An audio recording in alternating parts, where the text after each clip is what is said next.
found Jennifer Robin. Here she is. Yes, here we are. Welcome to Poets in Portland Eating Food.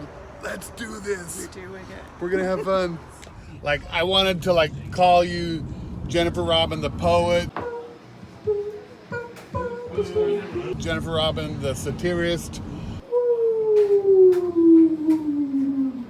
Jennifer Robin the short storyteller, 90s rerun. Are you ready for the Matrix? Jennifer Robin the what I don't know what it is that you do. I can't pin my finger on what it is you do. There are some things seen in the ether, the shampoo bottle said, that even I cannot reveal. Because it reminds me of like dolly printings or dolly paintings, and I think that really will go well with the sushi. Because sushi is such a weird, oddball type of food choice, but it's so beautiful also, like dolly paintings or like what it is that you write. Ninja sword! I don't think I spend a lot of time defining what I do because I don't like being stuck, having to adhere to a definition. A shampoo bottle from 1996 crept into my bed and whispered that everything was going to be all right in the deja vu afterlife. Over the course of my life, I've been so in love with what I describe and the ability to use words. Thank you. And now on to the reading itself. Shankara. We have a hard time pinning down what exactly it is that Jennifer Robin does. Poetry, short stories, prose poems, performance art, social media influencer. It's very difficult to pin down and define who exactly Jennifer Robin is, which is maybe why we like her so much. Author of Earthquakes in Candyland and Death Confetti, we were super excited when this prolific writer and performer agreed to have lunch with us, and it's why we had to take her to the Sushi Train. Sushi Ikaban, right in the heart of Old Town Portland, on Broadway, right off of Burnside.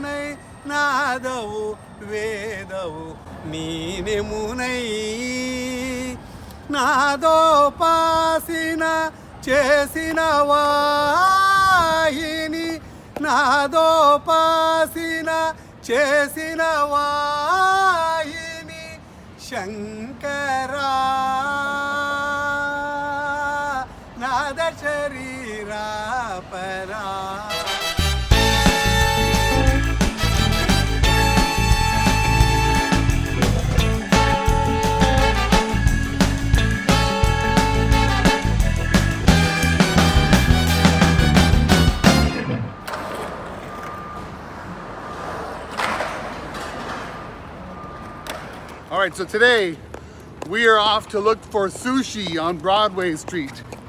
And this is some amazing sushi.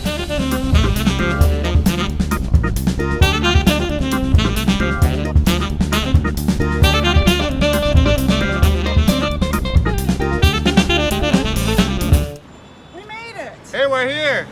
Here we are at Sushi Ikaban. We're gonna have sushi in Candyland. It's gonna be awesome. Yeah. So I've only been eating sushi for like maybe 2 or 3 years now. So I'm still pretty new at it. 500. No. I've been eating sushi for 500 years. That would be a character from one of your stories. Yes. The sushi train gonna be coming down here any minute now, and it's gonna be like full with all kinds of goodies. And we're gonna be like, yes. Sushi train coming.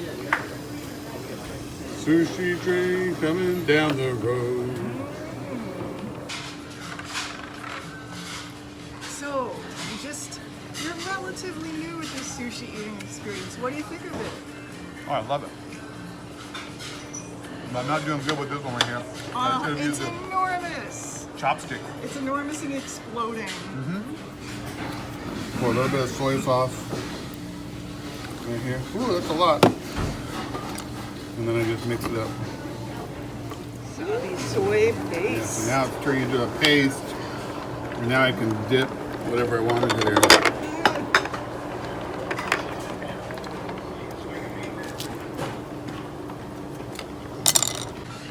And now I got that wasabi in my nose. Oh, yeah.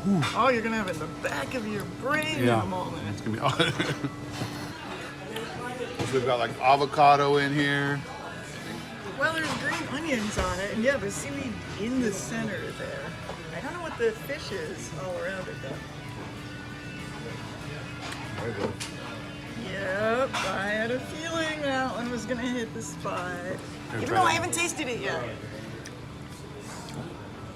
I eat the ginger because the ginger, what it does is it like cleanses the palate between dishes. Mm-hmm. And there's salmon eggs on on the it. top, and yep, and the beloved avocado. Yeah, I'll have the avocado on there. Oh, I love the avocado. All right. Now, if you do keep filming this, you're going to see this whole thing fall apart and tumble out of my mouth. That's why you've got a little plate there. That was all I could do. That was awesome. So my technique for eating sushi is to just put it all in my mouth, just to make it so it doesn't fall apart. If I take bites, and it seems to fall apart for me. The stuff that I've read from you is kind of like it's very physical, very kind of gross and kind of. There's a sense of humor to it. There's a lot of comedy to it. Oh, without a spoonful of sugar, the medicine doesn't go down. Without a spoonful of sugar, the world stops turning. I don't trust human beings. You know, the most pathological, abusive, murderous humans I've met in my life, there's one thing they're lacking. A sense of humor. Right, yeah. A lot of the stuff I type into my phone because you know, you'd see something incredible. Yeah. And some people would go, oh, that's really dark, or that's it's inappropriate, something inappropriate to write about, like guy trying to push a woman off a bridge, or murder or that you had to witness. Or a guy stripping naked and just trying to stuff himself inside a garbage can. Regular stuff you might see in Portland. Yes, regular stuff you see almost every day in Portland. Yeah. If you're out, you're just walking along the street or taking a bus or a maxi. You see all kinds of stuff. But then usually when I write something, it's rapid. Whether it's reporting something fast or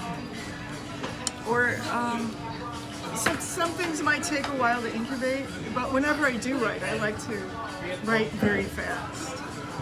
All right, so you were, where were you born? Were you born in New York? Yeah, I was born in Syracuse, New York. Syracuse, okay. Apparently, it's a dubious honor. I hear it was the same hospital Tom Cruise and Rod Serling were. Tom Cruise, dubious honor. Rod Serling, yes. I'm totally on board with the Rod Serling.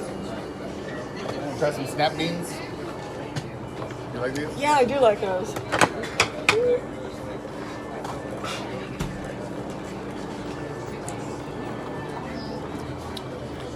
Nice. Fun. Try to pop it out. So yeah, Syracuse, what else do you want to ask about? So Syracuse is a college town? Yes. Is that where they filmed The Deer Hunter? I think that was also Syracuse. I think that was filmed somewhere in upstate New York. It's like a mixture between Pennsylvania and New York, that movie. Yeah.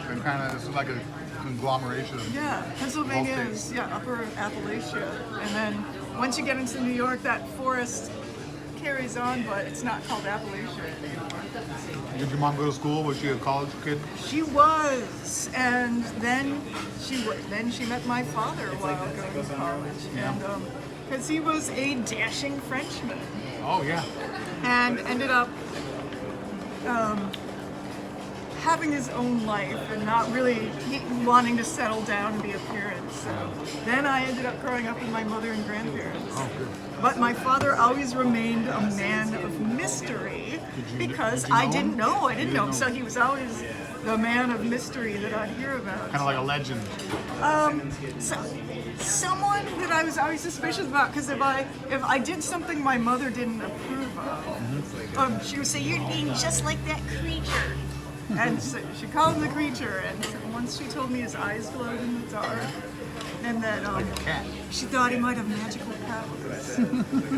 He was such a man of mystery to me, and but I didn't end up meeting him until I was 17. Oh, good.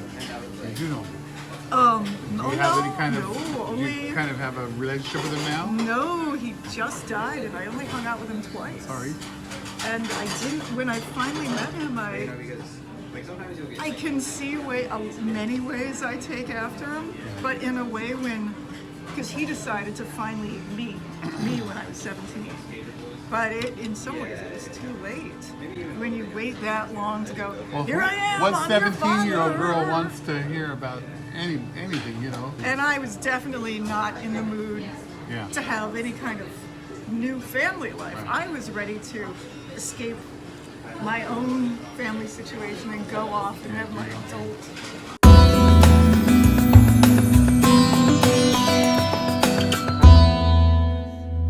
So Saeed Jones was just interviewed by Terry Gross, and she was saying we're always in the process of trying to like erase our parents, because I can totally relate to that, you know. Yes, And but you think you might have erased. So you think you're becoming a new person, but I feel like there's so much that is planted in us, like time bombs, and they're time-release time bombs. So you go, oh, I'm finally 30 years old, and Yeah. I've lived this adult life and gotten over all these weaknesses and gotten over this depression. Now I know how to talk to this kind of guy, and now I know how to deal with this kind of situation. You know, 20 Now I know different how to situations. Now I know how. promote my work and try to. And then you're always tripped up by some new things, but you discover the new things tripping you up are pulling out these unresolved wounds. So then you just learn how to coexist with your wounds. Or yeah.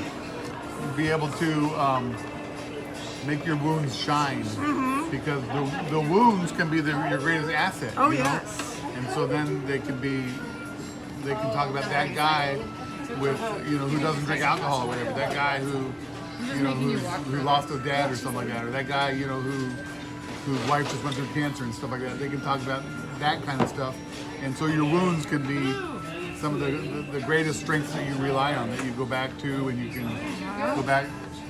Do you go to? Are you a spiritual person at all? Were you raised in the church at all? I was raised to be Catholic, but I don't define myself as that. I don't feel like I follow any spirituality. You don't listen to the Pope anymore? I mean, No, he's absolutely the Pope not. The Pope that we have nowadays is a pretty hip guy, I think. He's like he might be able to hang out in Portland and be a hipster. Oh, I don't know if I'd go that far.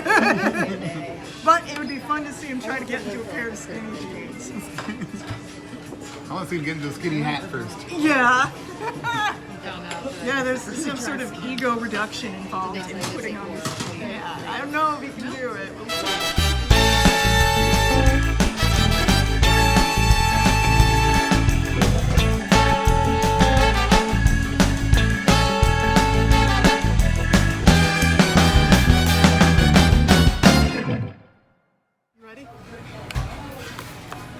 It is America, like the man. The man as he always was, ever was. The violent birth, the slow corrosion, cupidity, pistons, horse meat. Land of prayer and industry where birdsong is memory and rust is the backbone, the lynching, the scapegoat. Stabbed once, 40 forever times. Heads dragged through the market, intestines strewn like taffy, twine. This is our alphabet, mashed. The man, the nation, the life. Crime. You cannot pronounce America phonetically without the wind's intrusion. It whispers its secret song. War blood. War dolls glisten like butterfat. Smell like dollar soap. Stiff with tax tripe. Prisons of false minstrels. War dance with war crystals. War veils. Blood veils. Veil of veils is factory made. Toenails. Constitution. Mother ice inception. Cough after a decimal point. Can we fix you? If your death doesn't leave a debt, what is the point of it? Yeah.